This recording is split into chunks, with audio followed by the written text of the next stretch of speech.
Are you a real estate investor looking to elevate your income, freedom, and lifestyle? If so, optimize your daily performance by downloading our free guide, Raising the Bar, 5 Steps to Elevate Your Habits at elevatepod.com. In this guide, created by yours truly, you'll learn why you do what you do, how to easily institute cues in your environment to trigger desired behavior, directly applicable steps to create a fulfilling future, and much more. Get your free copy now at elevatepod.com and kickstart your new habits today. Your future self will thank you. Welcome to Elevate, the masterclass where we dissect the elements of exceptional achievement and lifestyle design with a focus on personal growth and real estate investing. Now, here's your host, Tyler Chesser. Elevate Nation, welcome back. This is Tyler Chesser. I'm so thankful to have you here, and I'm blessed and grateful to be sitting with Karen Eber today. Today, you're going to learn about how to bring the best out of people.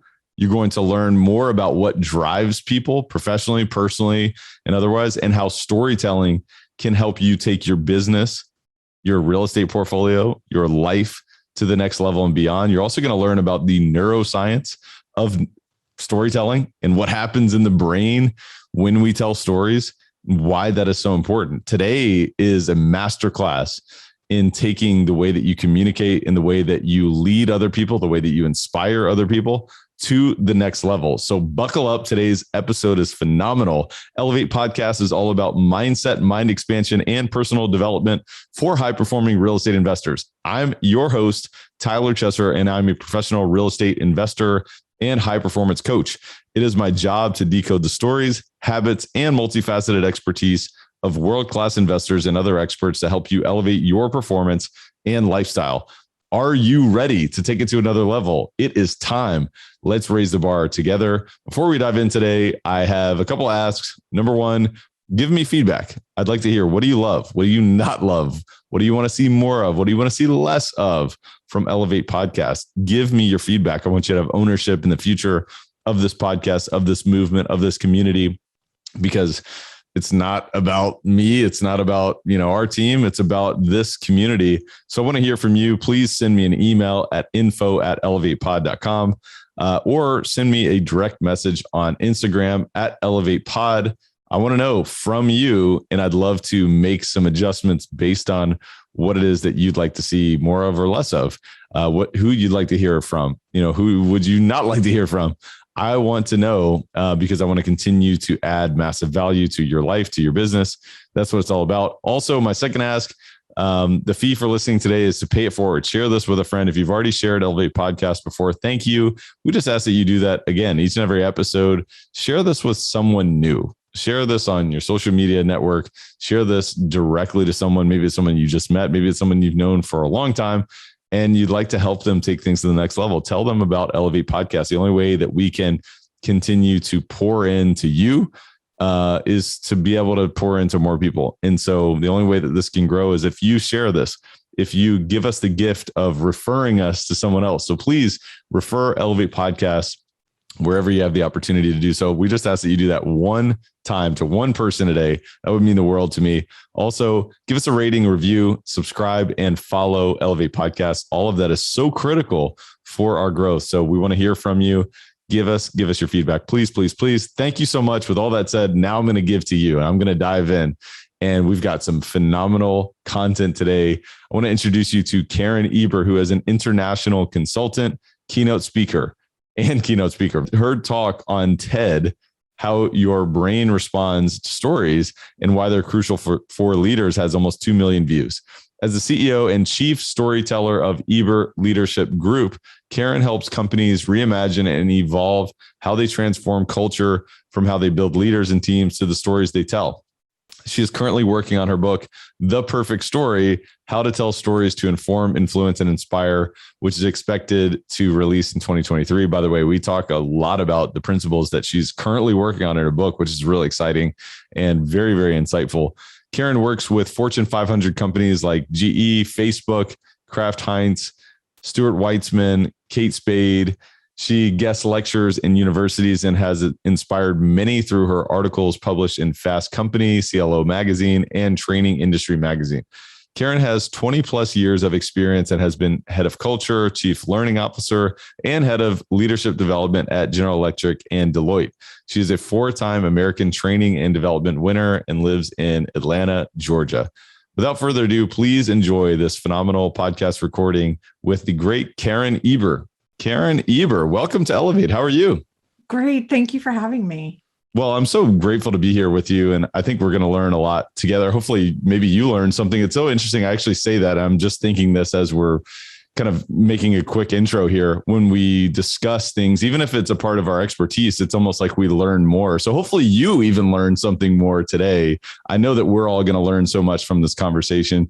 Karen, before we dive into this, tell us a little bit about how you would describe yourself if you were someone that really knows you best, like maybe family members, friends, best friends, people that have known you for 10, 20, 30 years. What would they say about you, Karen? They would probably start with the fact I'm sarcastic and quick-witted, and then start to move hopefully into nicer things, warmer things, that I'm very empathic and loyal and compassionate and giving, but they'd probably definitely start with the sarcasm. Well, I noticed that immediately as we started having a conversation before we recorded, is that you just have a lightness about you and a fun about you. So I would imagine that is where that comes from. Maybe a little quick-witted sarcasm, and there's a lot of value in that. I think it's fun to just have fun, right? We have to remember to have fun. And, obviously you bring so much value in terms of your expertise. But before we get to that, tell us a little bit about your backstory, your upbringing. What was life like growing up, and how did this woman that we know now as Karen Eber come into existence? Yeah, well, it's a tough one, right? My parents met, and then the stork brought you, right? When there's a bird and there's a bee, I grew up in Miami, Florida, and had the house on the cul-de-sac where everyone was outside in the summertime playing, and you would come home to the whistles when it was getting dark out and stuff. I grew up in Miami my whole life, and went through the typical high school. I was in the marching band and did all the school activities, and went into university and did an internship in the Boston area and moved up there, and realized there's more than one season, which was amazing. And in that journey somewhere, I realized like the thing that always fascinated me was people. And I studied psychology in university and found I was applying that towards business, of how are people thinking about work and leading and experiencing. And so I morphed my way into this career of how do you bring out the best of people and create workplaces that are empathic and curious and healthy for people to be in. And that's always been the thing that I followed, of this curiosity around what drives people in a business setting, because it's really not all that different than a personal setting. But how do you build leaders, teams, and a culture that's healthy and interesting?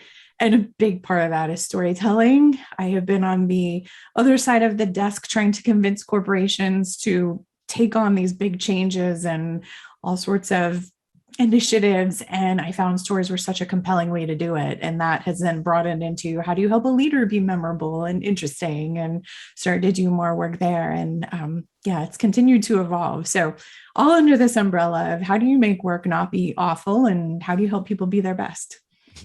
How do you make work not be awful? That's quite the phrase itself. And I know many of the listeners can relate, because maybe like me, early in my career, I was kind of coming up in the, climbing the corporate ladder, and I found it to be pretty challenging. It was very political, and it was like, well, wait a minute, is this the right path for me? And I think maybe many of the listeners found real estate or being an entrepreneur as a different path to develop sort of maybe a lifestyle, and that they could build their portfolio to then, have a greater sense of, life enjoyment and fulfillment. But I think the component which is why I'm so excited about our conversation today, is that we have to connect with people, and we have to understand what drives people, what drives behavior.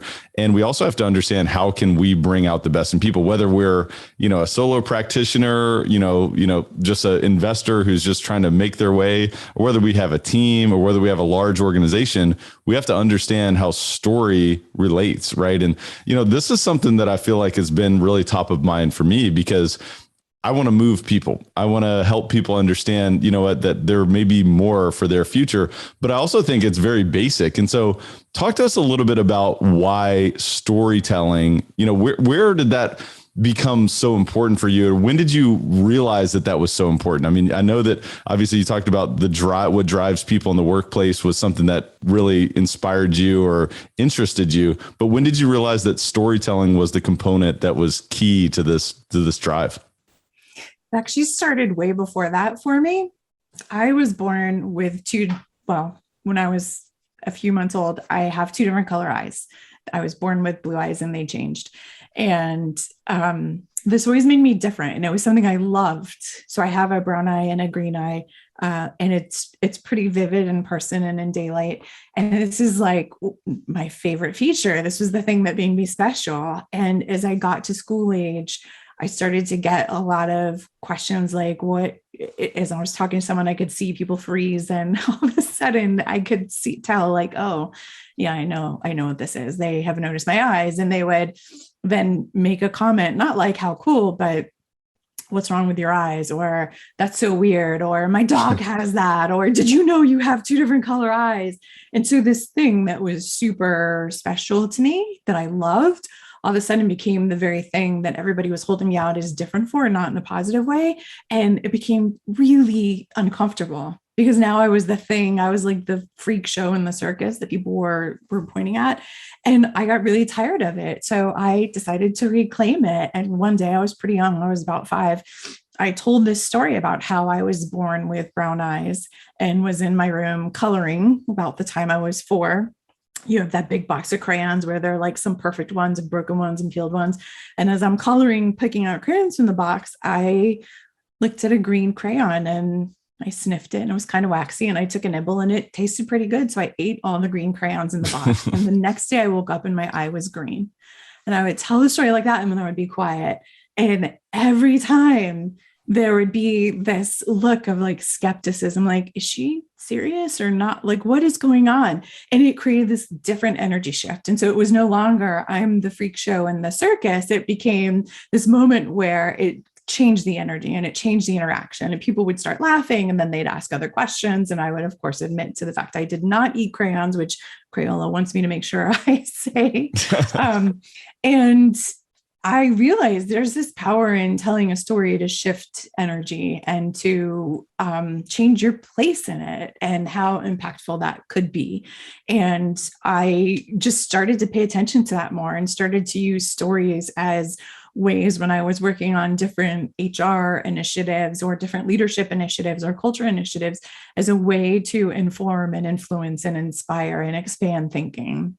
There's a whole bunch of neuroscience on this. I talked a little bit about it in the TED Talk I did, and I'm in the process of writing a book where I'm digging into, like, there's 5 factory settings in our brain that if you plan a story right and you engage each of those, you're going to have something that is like this neurological hack to understanding and recall and engagement. So yeah, started with, again, sarcasm, as people would describe to me as a child, realizing it's a way to shift the energy in a narrative and also be really memorable. There's people to this day that will tell you that they think of me when they see crayons. So that's awesome. Well, I definitely want to talk about the 5 factory settings. I definitely want to talk about neuroscience.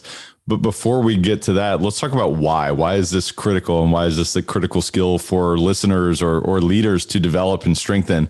Why is it important for people to strengthen their capacity to tell stories, whether they're a leader, whether they're a salesperson, whether they're an investor, entrepreneur? Why is this important? It actually comes down to the 5 factory settings of the brain and this idea that when you were just talking, communicating, reading numbers, or going through a spreadsheet, you're just activating 2 really small parts of your brain, which is Wernicke and Broca's area. This is where your brain is comprehending words and translating them into understanding. You're not engaging with them. You're not committing them to memory. It is truly just comprehension. And because of that, you forget at least 50% right after. when you are being more dynamic and descriptive and expressive, whether it is using photos or a metaphor or a story, you start to engage different lobes of the brain as you activate the senses, as you activate emotions. And so from a real estate perspective, no pun intended, you go from something the size of a walnut to engaging all four lobes of your brain. And because you're engaging a larger surface area, you're now, of course, causing the brain to spend more calories, but also encoding things in memory. So part of the reason why it is so important is if our brains are the pathway to our understanding and our connection and all of the things that allow for us to feel moved and make decisions, then why would we use something that uses maybe 1/8 of it and doesn't have any retention when we could be using something that is the direct pathway to creating understanding? So just from a science perspective alone, it is huge. There's science that we make decisions through our emotions. There's been a bunch of different studies on that. It's not through our research and fact and data. It's through our emotions. And the way we get to our emotions is through story and connection. And so it's really the neurological hack to understanding and decision-making. That's a really interesting one. And I think it's a huge takeaway distinction is that we make decisions through emotions. I remember back when I got into real estate, the first book I read on negotiation was this book called Getting to Yes. Yeah. And it was by the Harvard Negotiation Project. It's a great book. William Ury. Yeah. And, you learn about, principles and understanding, overlapping principles, maybe one principle or one deal point is more important to you than it is to me. And perhaps there's a give and take there where I can put one piece in the middle of the table, you can put another piece in the middle of the table. And so from that perspective, there's a lot of logic behind it, right? So there are times where people make decisions through a little bit of logic. But what I also learned that one of the kind of next books that I read on negotiation was Never Split the Difference by Chris Voss, an FBI negotiator. And ultimately, one of the big takeaways from his findings as an FBI hostage negotiator was that, some of these terrorists or bank robbers, ultimately would make decisions based on emotion. So what is it that we could figure out how to kind of sort of understand those emotions better, right? Ask better questions. But when you think about decision making through emotions, I also think about if we're raising capital or we're negotiating a deal, sometimes like the critical part of ourselves or the logical part of ourselves thinks, well, all I have to do is just show the data, right? Just show that here's the deal points. Here are the principles. But ultimately, I think what you're saying is that, yes, those data points are important, but we have to communicate them through emotions. And that comes through storytelling. Is that what you're saying, Karen? You're making me take notes because now I have a whole bunch of things I want to say. Let me go back to your hostage negotiator comment, and then I'll come back to the data and decision making.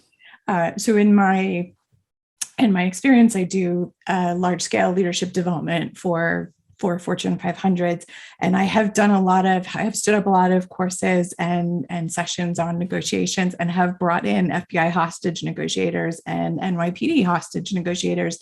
And the first thing you learn that they do in a situation is they try to build empathy and a connection with the person that is holding people hostage, because they can't take any steps forward until there is some degree of trust, which sounds really weird because their whole goal is to de-escalate the situation and stop it. But they cannot do that unless this person that is breaking the law and holding hostages and threatening lives and buildings and everything, they can't do that until that person trusts them. So at the heart of all of this is connection. And they do that by trying to relate to them as a person and find out who they were as a child. And they try to find some type of common ground by unpeeling and understanding what aspect of their story is true. So I wanted to share that because we often think of negotiation as like, well, just give me the numbers and let's cut the deal.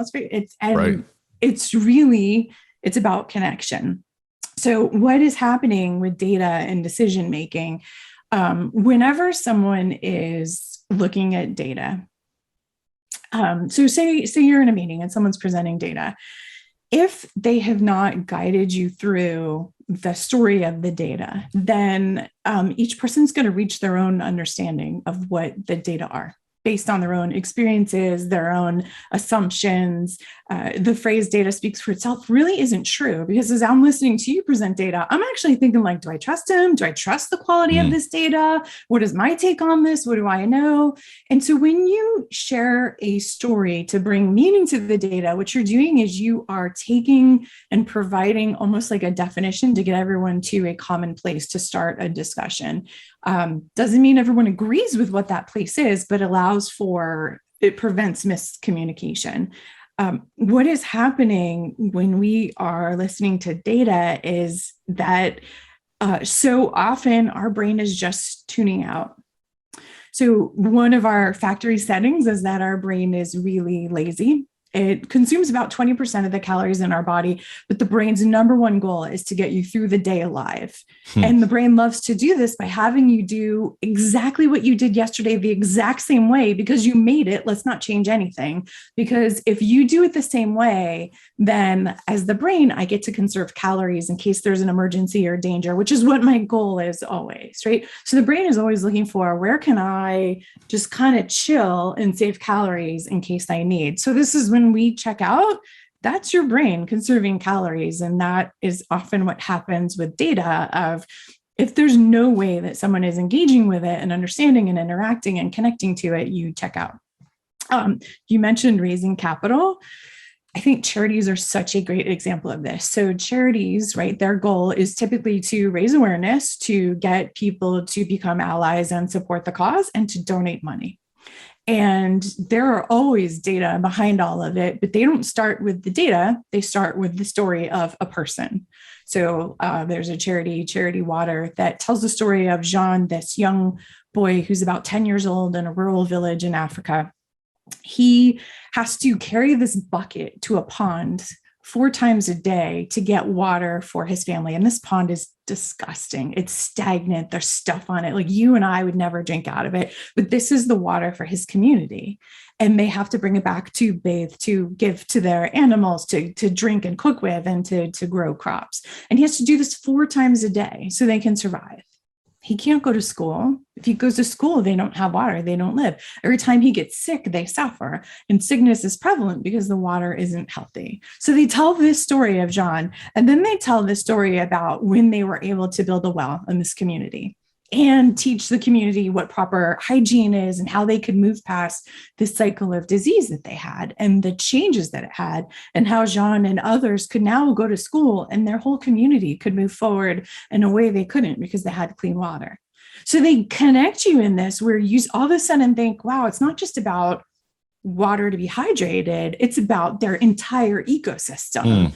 And how they can't move forward. And now I get that differently. And then they go to 1 in 10 people don't have clean water. And this impacts however many million, right? So I think charities do a really good job of one of the data principles that I like to say, which is tell the smallest version of the story that you can before you go and connect people to the larger data. So when you're looking at any piece of data, you want to think about, what is it I want my audience to know, think, or do? And then you want to think, like, what is the smallest story here that I can tell to create meaning? And then how do I step back and help them realize what that really means? Hey guys, just a quick word from our sponsor, then we'll be right back to the show. This episode of Elevate is brought to you by CF Capital, a national real estate investment firm founded by myself and my business partner, Brian Flaherty. CF Capital's mission is to provide property investment and asset management solutions to help investors like you maximize their returns by investing in high-value multifamily communities. If you are looking for risk-adjusted alternative investments in quality apartment communities, are seeking tax-optimized cash flow with appreciation upside without all the hassles of management, you might benefit from learning more about investing alongside our team. You're invited to reach out and learn more about how you can invest with us by visiting cfcapllc.com. We're also currently offering a free ebook called The Bottom Line,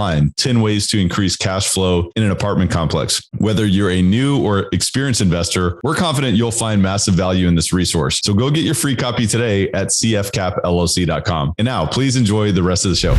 Okay, that's so good. I mean, my mind is going in so many different directions. And first of all, I'm like, take notes now. I'm taking tons of notes, and I hope the listeners are as well. But I'm also thinking about what's happening in my brain as you're telling me this story, because I'm visualizing this little boy going back and forth, for the water, and then even just that tiny example. It's like, okay, now the bigger picture makes sense because we zoomed in. Now we can zoom out, and I think about like even just real estate deals, and obviously it's kind of taking us into a different vein. But I think about it's like if you want to have collective buy-in towards your project, whether it's a development, whether it's acquisition, reposition, we got to tell the story to the bank. We got to tell the story to other investors. We got to tell the story to our partners, and then we can go out. But let's keep going on these factory settings, because the first one was like, wow, okay, our brain is lazy. And it's so interesting.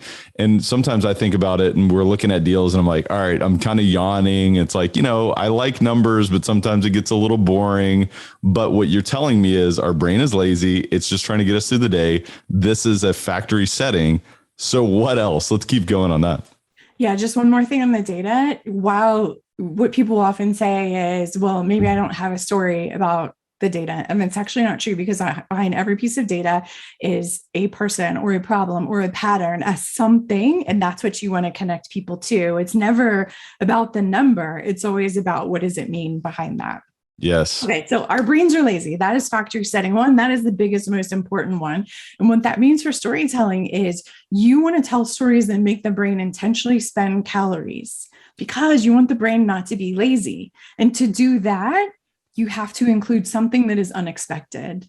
So think about whenever you've watched a movie and you've tried to guess like who did it, if it's a mystery or a murder or something, or just anytime you're watching a show or reading a book and you try to guess where it's going, right?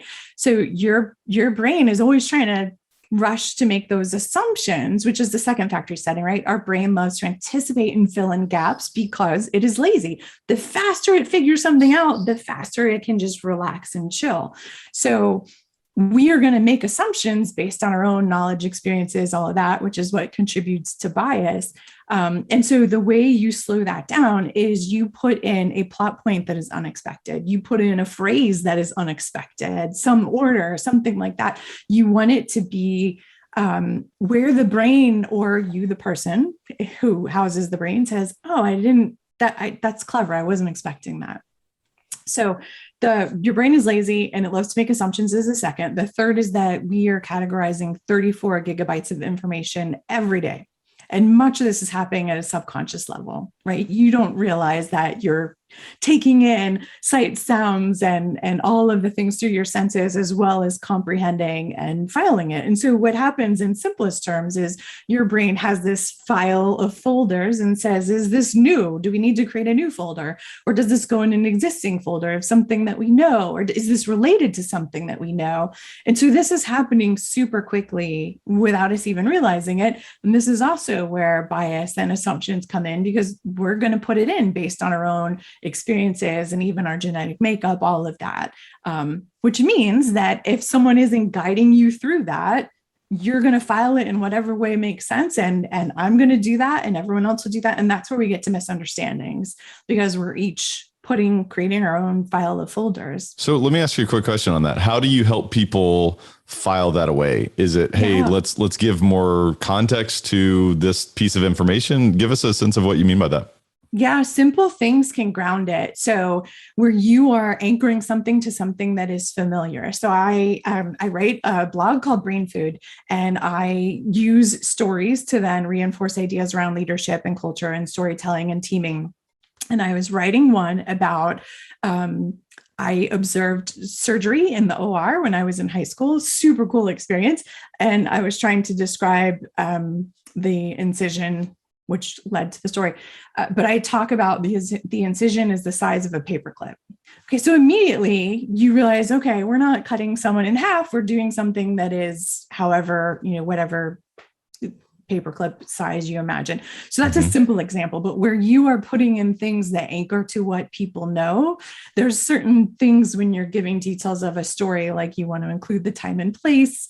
You want to give characters names, like you want to just use things that are going to be familiar, because then that helps. You also want to use specific details. If I said to you, I had dessert, not so memorable. If I said to you, I had pistachio ice cream with colored sprinkles on top, that's more vivid, and you're going to remember that. That's great. That's great. And by the way, we're talking about what happens when, we're talking about the factory settings of your brain. If you tell stories in the right way, and this is really hacking the brain while telling stories, correct? Completely. Yeah. So number 4, I'm trying to help people do. It's the neurological hack to win them over. There's 2 more. So one is that our survival is dependent on us being a part of in groups or being outside of groups. So in groups and out groups, right? This happened all the way from cavemen and ancestors, because if you find in groups, there are more individuals that can help provide shelter and protect against threats and to find food, all of that, right? So more makes it easier. So we naturally look for belonging, and you feel it when you are somewhere and you find your group of people, like you feel comfortable. Same is true for outgroups. We want to find where we don't belong, because that usually means there's something that's not in alignment and not helpful for us. And so stories give that opportunity to depict a picture that helps you feel like a part of an in-group or not. So as I tell this story about John, the young boy in Africa, we're an out-group to that. We all have running water. We don't know what it's like to carry a bucket to a pond and stuff, but we can also understand. And so what stories do is they help you feel like, they help you understand where you belong. And then because of that, you can think about what that means for you. So in the case that Charity Water is trying to do, they're trying to get people to give them support and to give attention and awareness and to give money. And so creating in and out groups is the 4th one. And then the last one is that we are wired to seek pleasure. So we've got the cocktail of serotonin, dopamine, and oxytocin, neurochemicals that are released in different ways, but they each serve a role, and they are pleasure chemicals. They are things that we seek and we want more of and create connection and bonding.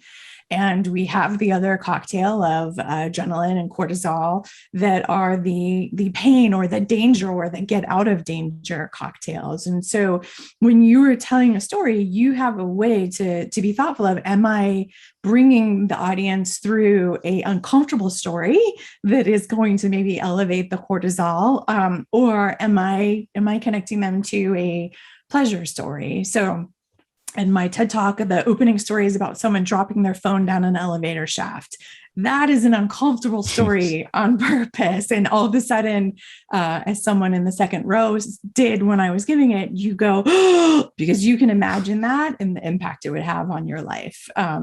But there's also so many stories that make you feel connection and pleasure. So those 5, when you're aware of them, there's different things you can then intentionally do in your story to make sure you are maximizing the brain's potential in understanding and ultimately how you inform, influence, and inspire. Yeah. How do we move people? How do we bring out the best in people? How do we drive people to, achieve more together collectively? Because sometimes you can't get people out of their own way unless you understand what's really moving them, perhaps towards something that's going to serve a greater future. You've said before that there's 3 questions that make a great story. What is the context? What is the conflict? And what is the outcome? Could you expand upon those questions? Yeah, and there's really a 4th too. So the context is, what is the setting? What is happening? And why should I, as the listener, care? So when you are starting to build a story, I always encourage people, write 1 sentence for describe the context.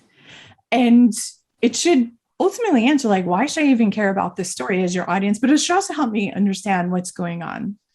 The conflict is the point of tension where something happens, right? There's always something that has to happen. And so same thing, you would write another sentence for, what is the conflict? What is that turning point? The outcome is, what is the result based on whatever action was taken because of the conflict? So you would want to write a sentence for that. So when you're framing out a story, you write these 3 sentences of what is the context, what is the conflict, what is the outcome? And then the 4th one, and this is the one everybody skips, but it's the one that gets you into trouble when you skip it, is what is the takeaway? And this is the overall Uber message of the story of what is the meaning and takeaway of this story. And the reason why this one is so important is this is what helps you stick the landing on your story. When someone is telling a story that they love because it's their favorite story and they're fitting it into a context, but then you're like, okay, why are you telling that?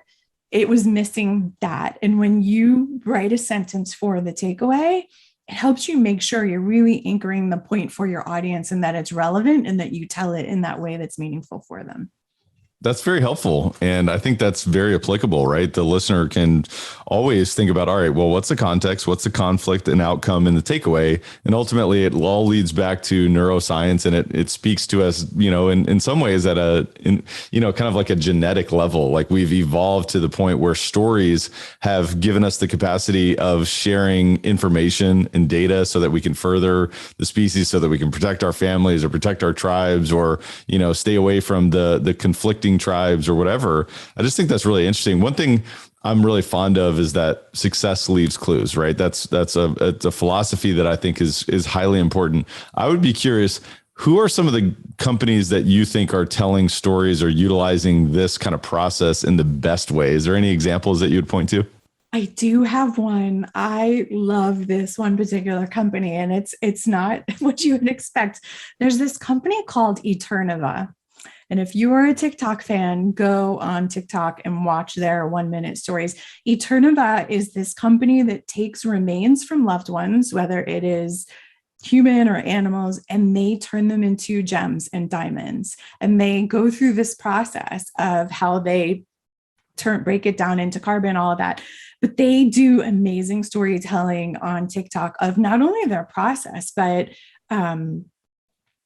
it's very clear that they have a very specific set of values and culture, which you would expect for such a really important and I guess sacred business. You're honoring someone's remains and wishes, and so that you're not doing that flippantly. And they tell the story of the people, and they tell the story of the process. And you're there and you're like, this is a 1-minute TikTok. And I'm like wiping a tear. How are they doing this? It's truly, they do it so well, because what they are doing is they're taking a subject that probably it bridges both the pleasure and the pain. Like, this is the loss of a loved one, and it's very painful to the people that this is being done for. But then it's also a very enjoyable and memorable. And so yeah, that's one I would definitely encourage people to look at, because it just is informative. And but yeah, you get all the feels. They do such a cool job. So the other thing too is, like, I think about, so the critical point that you mentioned just a few minutes ago was the takeaway. You got to describe the takeaway in advance of crafting your story or telling your story. And it almost, to me, seems at the end of the day, if we're going to make an impact, our story has to kind of allow people to take action or encourage people to take action in a certain direction. Are there any movies or books that you think are good examples for this, for us to study and kind of reference? Anything that comes to mind? It's interesting about the take action, because I think that I don't know that you necessarily have to prescribe, like, here's the call to action the way you might in a marketing message or something. So there's really two stories that are always told, right? There's the story that I'm telling as a storyteller, but there's the story that you hear as the listener. And they might not be identical, because you are going to hear what I'm saying, but you're going to have your own internalization of that based on your experiences. And you might add this whole other layer or emotion or something to it that makes you reflect or decide what you want from it. So the takeaway is meant to frame, like, do you get the understanding and the ideal outcome? But sometimes that action shifts with the person. But that's the cool part of story, right? You kind of put it there and you let people see. Specific, like, books or movies that do this, I don't know. I'm a sucker for so many. Like, what I look for something that holds my attention is it predictable? Because if it's predictable, then I lose interest, right? My brain says, sorry. But where it is vivid and I feel like I'm there and I am seeing and hearing and feeling and tasting, like, I can easily put myself there and I feel. So one thing that happens, another neurological thing that happens when a person is telling a story, as the listener, your brain lights up and mirrors the storyteller's brain as though you're having the activity. So if I am talking about surfing and I'm paddling out on the ocean and the wind is blowing my hair and I'm, trying to pop up as the wave comes, and I fall face first and hit the water and the salt hits my lips, all that, like your brain then can start to light up as though you're doing that, right? So there's this neural connection that is another hack. And so a good story is going to have you actually physically feel like you are in it. This is why you watch James Bond run over rooftops and you might be sitting really still, but your heart starts racing like you're James Bond because your brain is like, we're doing it. We're running across the rooftops. So I look for that of where do I feel that response, because I know that it is starting to engage the senses and make my brain spend some calories. So yourself being I would say a prolific storyteller and someone who teaches others how to lead better, inspire more, influence more through storytelling. How are you refining your own storytelling skills? All the time. I feel like, so I actually believe in the research that says when you play to your strengths, you have unlimited growth, you don't tap out. And I think that's true. I think my storytelling continues to evolve. So sometimes it grows through individual work with people or with a CEO. I see what they're facing and it helps us get to a new insight. Sometimes it's just thinking of how to improve my writing or improve the way I tell it. So I often start my stories in writing and then I get to take them verbally, and the way you tell them on a stage, when I do keynotes, like the way I tell them is different than the way I write them. So there's learning in that. And how do you create all of that verbally? Because there's things you can do physically and how you tell the story that also impact it. Just getting more clever with ideas. I am all for, I don't want you to see it coming, or I want to bring you joy. I wrote a story recently about the Oscar Mayer Wienermobile, and that was my most viewed story because it's unexpected and it's fun. And so it's just always like, what could be new and different is what I ask myself and keep exploring. So when you say like there are obviously some things you can do with your body or the way that you present a story, is there any examples that you would give that listeners should consider when telling their own type of stories? I will give you 3. Awesome. The first is that you want to vary your cadence.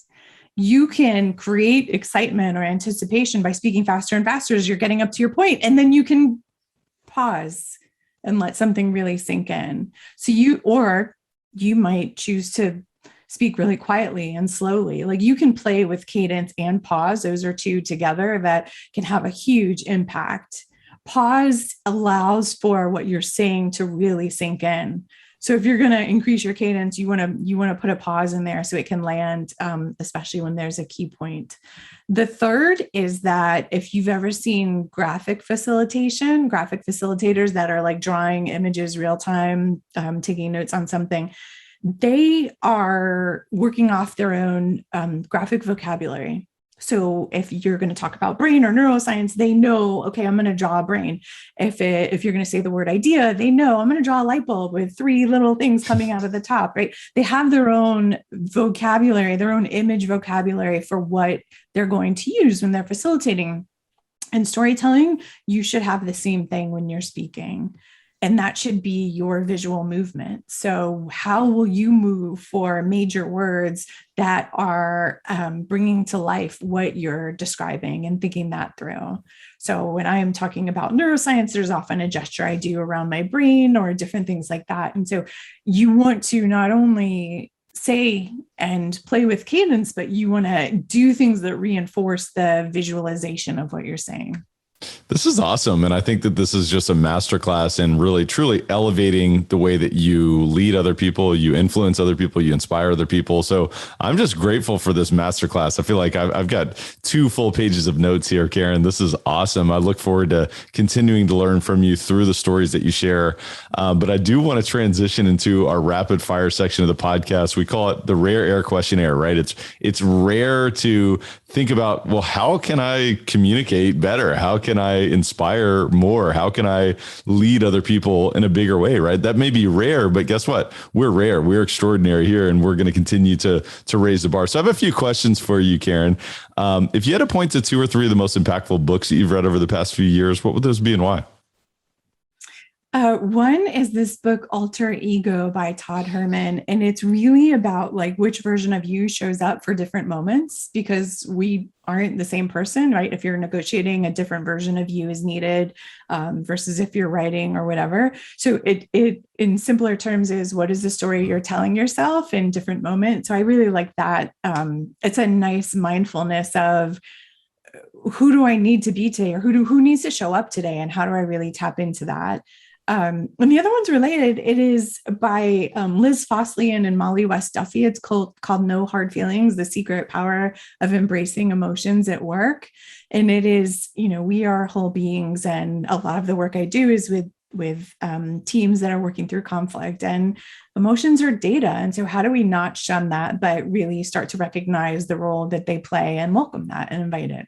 That's awesome. And I was just, as you were mentioning the book Alter Ego, to go back to that one, I was thinking that you just mentioned the story you're telling yourself at any moment. To me, that's like a whole other sort of realm of storytelling that, I'd love to dive in with you at some point in time. But it is really interesting, the fact that we have multiple personalities and we can tap into that at any moment in time, and, whatever is needed of us. And so I think that that's really, really cool. But we'll put links in the show notes as to where the listeners can find both of those books.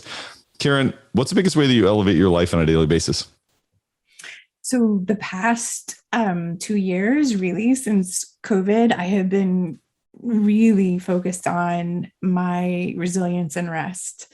And like everyone, right, the world caused shifts and changes, and I had the benefit of traveling a little bit less and traveling a lot less. And you kind of settle and you see what sinks in. And so instead of trying to pack every single day with everything I have to do, I've really tried to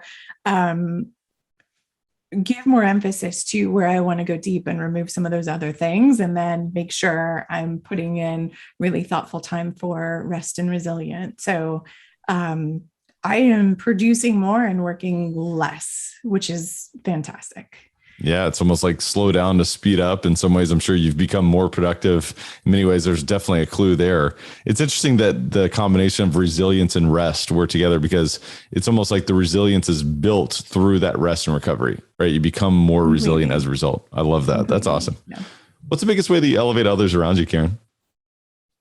So one of my superpowers is helping people see where they're at their best, or what,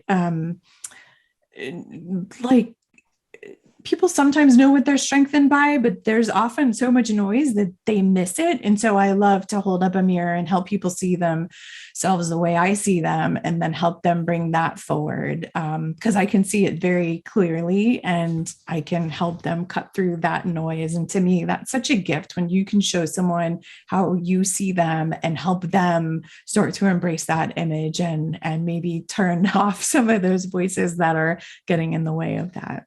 That's beautiful. And one of my favorite parts about that was the phrase of, one of my superpowers is, and where my superpower is. And I think every listener here has a superpower. They may have multiple superpowers. So what is that? Continue to explore that, continue to dive into that story, because we're all on our own journey, but we can also share that with so many other people. Karen, thank you so much for being on Elevate Podcast. You're amazing.